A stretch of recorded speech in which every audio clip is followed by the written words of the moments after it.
Blog share করব। আর আজকে আমি রেডি হয়েছি কারণ আমরা যাচ্ছি আমার দিদির মেয়ের অন্নপ্রাশন, আমার বোনঝির অন্নপ্রাশন, যার জন্য রেডি হয়ে গেছি। এবার আমরা বেরোবো। আর আমি এখানে ওর জন্য গিফট নিয়েছি, তো গিফট কি নিয়েছি আর দেখালাম না, ইয়াররিং নিয়েছি। তো চলো তোমরা সাথে থাকো, আমি সব শেয়ার করবো ওখানে গিয়ে। তো আমরা তিনজনা মিলে বেরিয়ে পড়লাম। আর দিনটা ছিল 27শে এপ্রিল। আমার একটু লেটই হলো এটা আপডেট দিতে, তো এডিটিং করা ছিল কিন্তু দেওয়া হচ্ছিল না। আমরা যাচ্ছি এখন দুর্গাপুর দিদির বাড়ি, তো ওর মেয়ের অন্নপ্রাশন। আর এখানে আমরা তিনজনা মিলে চলেও এসেছে। এই যে দিদি ওর মেয়েকে নিয়ে জায়বু, তারপরে দিদির ছেলে সবাই বাইরে দাঁড়িয়েছিল। তারপরে আমরা ভেতরে চলে এলাম। এখানে এসে দেখি একটা বেলুনের খুব সুন্দর গেট করেছে, তো ওটার একটু ভিডিও করে নিলাম, দিয়ে আমরা ভেতরে চলে এলাম। আর এখানে এসে দেখি খুব সুন্দর ডেকোরেশন করেছে, তো ওটারও একটু ভিডিও করে নিলাম। তারপরেই আমার মামা দাঁড়িয়ে যায় কুচকিটাকে নিয়ে, তো আমি একটু ভিডিও করে নিলাম ওদেরও। তারপরে দিদিকে বললাম তুই বস, ওকে নিয়ে ভিডিও করলাম। তারপরে ও মেশোর কোলে চেপেছে, দেখো চুপ করে রয়েছে, তাকাচ্ছে এদিকে ওদিকে। তারপরে আমি স্টলে চলে এলাম। এখানে ফুচকা করেছিল, তারপরে করেছিল আইসক্রিম, আর এদিকে করেছিল পানের স্টল, আর তার পাশে করেছিল কোল্ড ড্রিঙ্কস, তো তার পাশে করেছিল হচ্ছে মোমো, আর তারপরে করেছিল হচ্ছে তন্দুরি চা। তো স্টলগুলো আমি একটু তোমাদের সাথে শেয়ার করে নিলাম।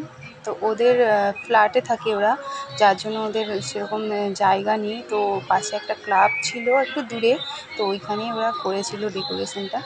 তো যাই হোক, আমি এখানে একটু কোল্ড ড্রিঙ্কস খেতে চলে এলাম, তারপরে একটু আইসক্রিম নিয়ে নিলাম। আর এই হচ্ছে আমার দিদির ছেলে, তো ওকেও একটু নিয়ে নিলাম।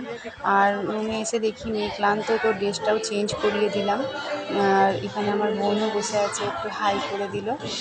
তারপরে আমার মামি এসে, আর মা আর দিদা ফোন খুঁজে বেড়াচ্ছিলো।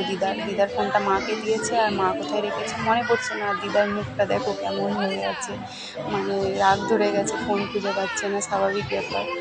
আর এই যে আমার বোন ক্যাট দেখাচ্ছে কত। আর তারপরে আমার দিদি ননদ, আমার দিদা সবাই নাচ করছিল, এনজয় করছিল, তো ওদের একটু ভিডিও করে নিলাম। তারপরে আমরা এখানে খেতে চলে এলাম।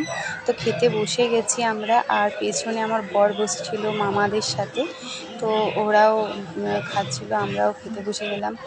আর এখানে আমার বোন এলো, আমাদেরকে এখানে খাবার সার্ভ করে দিয়েছে। এখানে পানির পাসিন্দা দিয়েছিল, নান দিয়েছিল, ভাত, মাটন, নানা রকম খাবার ছিল। তো আমি সেইভাবে ভিডিওগুলো করতে পারিনি, যেটুকু করেছি তোমাদের সাথে শেয়ার করলাম।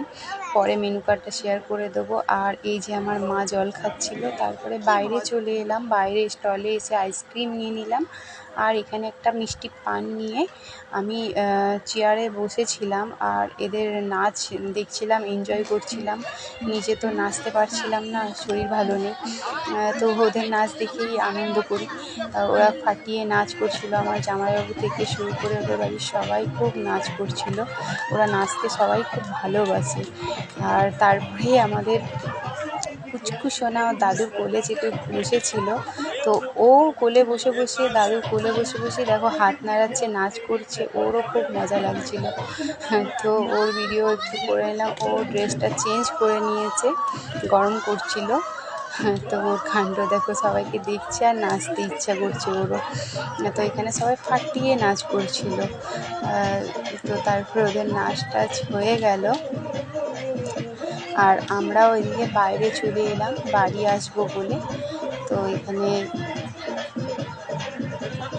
আমরা বাড়ি চলে এলাম, সবাইকে বাই করে দিলাম। তো ভিডিওটা কেমন লাগলো তোমরা জানিও। আর এই যে মেনু কার্ডটা।